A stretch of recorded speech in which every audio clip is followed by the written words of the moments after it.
ہم نے نا ساری زندگی سنا ہے کہ الامر فوق الادب، کہ جب حکم آ جائے تو پھر حکم ماننا ہے، ادب. اور اس بات پہ ہمارے طالب علم بڑے پکے ہیں. مرید آج کل کے اس مسئلے میں بڑے کہتے ہیں صاحب نے خود کہا ہے کہ خیر صلاح ہے. انہوں نے خود کئی دفعہ کہا ہے جی تسی بڑے سیانے ہو، تانوں مطلب دی گل دی سمجھ جلدی لگتی ہے. انہوں نے خود کہا ہے کہ ٹائم ہو تو آیا کرو. یہ کب انہوں نے کہا ہے کہ مجبوری ہے روز ہی آنا؟ یہ انہوں نے کب کہا؟ ان کو بھی تو پتہ ہے نا مجبور ہے. تو آپ کو بھی تو پتہ ہے نا کہ ان کا آپ سے پیار ہے. آپ اس پر بھی تو تھوڑا غور کریں نا. لیکن ہم مرضی کا کوئی ایک آدھ فکرہ نا، مرضی کا. وہ ایک طالب علم یہاں سے گیا تو میرا دل نہیں تھا جائے، تو وہ کہنے لگا جی مجھے حضرت صاحب نے خود کہا ہے، حضرت صاحب نے خود کہا. میں پوچھ کے آیا ہوں. تو جو ہمارے کچھ سنگی تھے بیچ میں پیار والے، وہ کہنے لگے وہ آندہ میں پوچھ کے آیا. میں کیا آندہ وہ بھی ٹھیک ہی ہے. تو انہوں ساکھیا سی میں جاواں تو میں انہوں کی آندہ. میری بات کی سمجھ آئی ہے نا جی. جب ارادہ ہوا تو پھر ابے کو منا کے بھی آ گئے. جب ارادہ ہوا تو ابا جی کو میں نے جانا ہے بزرگوں کے پاس ملنے جانا ہے. اور جب ارادہ نہ ہوا تو کہنے لگے حضرت صاحب نے خود فرمایا ہے کہ ابا راضی ہوگا تو اللہ راضی ہوگا. چھٹی مرضی کا ہے نا مزاج، تو مرضی کی کہانی. تو میں الحمدللہ مجھے تھوڑا سا پتہ ہے، ویسے بھی اپنے بال بچے کا پتہ ہوتا ہے. ہیں جی کی آندے نے پیداندنی کے جیندے سال ہی ویکھی دے نے. مجھے بھی پتہ ہوتا ہے کہ آج کہاں کہاں کس کس انداز میں کیا کیا کہانی ہے، کہاں کہاں کیا سٹوری ہے. تو کبھی کبھی یہ سارا پیار ہی ہے، یہ بھی سارا اس میں بھی پیار ہی ہے. پتہ چل جاتا ہے کہ کل کہاں سے بات کر رہا تھا اور آج بات کہاں کر رہا ہے. یہ اپنا اپنا مزاج ہوتا ہے نا، اپنی طبیعت کے مطابق چلنا ہے. سنا یہی ہے کہ الامر فوق الادب، کہ جب حکم مل جائے تو پھر ادب نہیں کرنا، پھر حکم پہ. پر حضرت صدیق اکبر نے نرالا ہی کام کیا.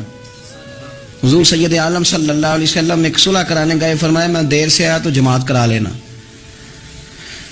عصر کی نماز کا وقت ہو گیا. سیدنا بلال حبشی نے اقامت پڑھ دی. صدیق اکبر مصلی پہ کھڑے ہو گئے. اتنی دیر میں حضور بھی آ گئے. نماز میں لقمہ وہ دے گا جو نماز میں شامل ہو.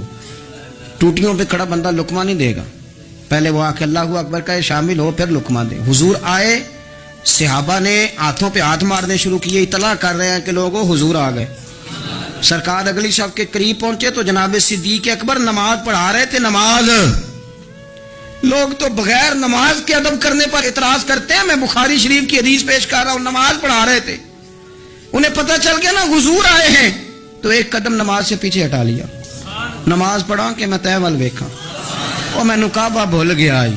ہن بھول گئیاں نہیں سب صوم صلاتاں، اکو یار دا فکر پیا آئی. حضرت صدیق اکبر نے ایک قدم پیچھے ہٹایا تو حضور نے فرمایا ابو بکر پڑھاؤ نماز. پھر دوسرا قدم پیچھے ہٹایا تو فرمایا پڑھاؤ نماز. تیسرا قدم پیچھے ہٹایا. ہم نے آج تک یہی سنا ہے کہ حکم ہو جائے تو حکم ماننا ہے، ادب. اور ہمارے ہاں یہی ہوتا ہے، پھر لوگ حکم ہی مانتے ہیں، پھر ان کو ادب بھول جاتا ہے. لیکن جناب صدیق اکبر 3 دفعہ حکم آیا پر پیچھے ہٹ گئے. حضور مصلی پہ گئے، نماز پڑھائی. نماز کے سلام کے بعد نا حدیث میں مختلف حکم آیا. استغفار پڑھو، اللہ اکبر کہو، آیت الکرسی پڑھو، 33 بار سے مختلف اذکار آئیں. پر حضور نے آج کوئی ذکر نہیں، کوئی وظیفہ نہیں. سلام پھیرتے کہ ابو بکر میں نے جو 3 دفعہ کہا تھا نماز پڑھاؤ تو پڑھائی کیوں نہیں؟ ایک دفعہ نہیں 3. کبھی کبھی ہم بھی ناراض نہیں ہو جاتے، تینوں 100 بار ہی آکھے کہا 3 دفعہ جو کہا تھا نماز پڑھاؤ تو پھر پڑھائی. تو حضرت صدیق اکبر رو پڑے، ہاتھ دونوں باندھ دیے، گھٹنے زمین پہ رکھ دیے. عرض کرنے لگے کیا جملہ ہے، کیا ترتیب ہے. عرض کرنے لگے یا رسول اللہ، ابو قحافہ کے بیٹے کی اتنی بھی جرت نہیں کہ مدینے والے رسول کو نماز پڑھائے. میں اتنا بھی جرت مند نہیں ہو گیا حضور، میں کیسے آپ کے آگے کھڑا رہتا اور آپ میری، یعنی این نماز کی حالت میں، این حالت نماز میں بھی ادب. نماز پڑھا کہ میں تین وال ویکھاں. ان کا با بھول گیا، میں نے بھول گئی نہیں سب صوم صلاتاں، اکو یار دا فکر پہ آئی. دوستو حضرت ابو بکر صدیق رضی اللہ تعالیٰ عنہ کا عشق، ان کا پریم، ان کا پیار، ان کی باتیں. ایک دن نا حضور کے وصال کے بعد اچانک نہ اس طرف جا رہے ہیں، خاصے مسجد سے دور چلے گئے.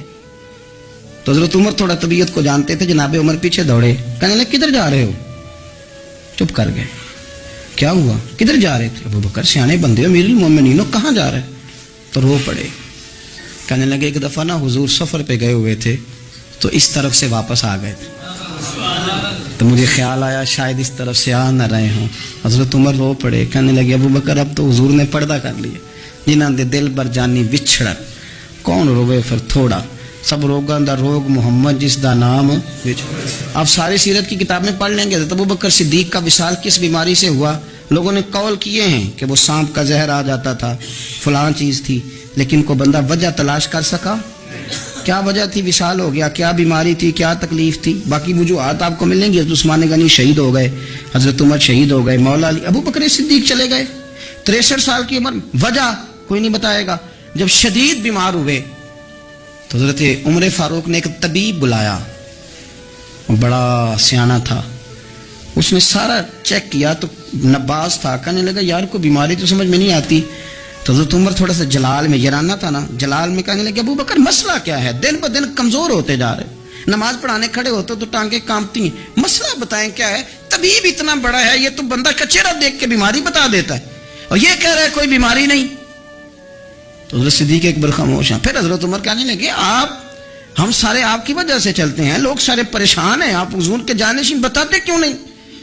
جب تیسری دفعہ کہا تو حضرت صدیق اکبر کہنے لگے عمر زیادہ باتیں نہ کر، تجھے پتہ نہیں مجھے کیا بیماری ہے؟ نہیں پتا تو میں بتاؤں؟ نہیں پتا تجھے؟ بول. تو جناب عمر رو پڑے.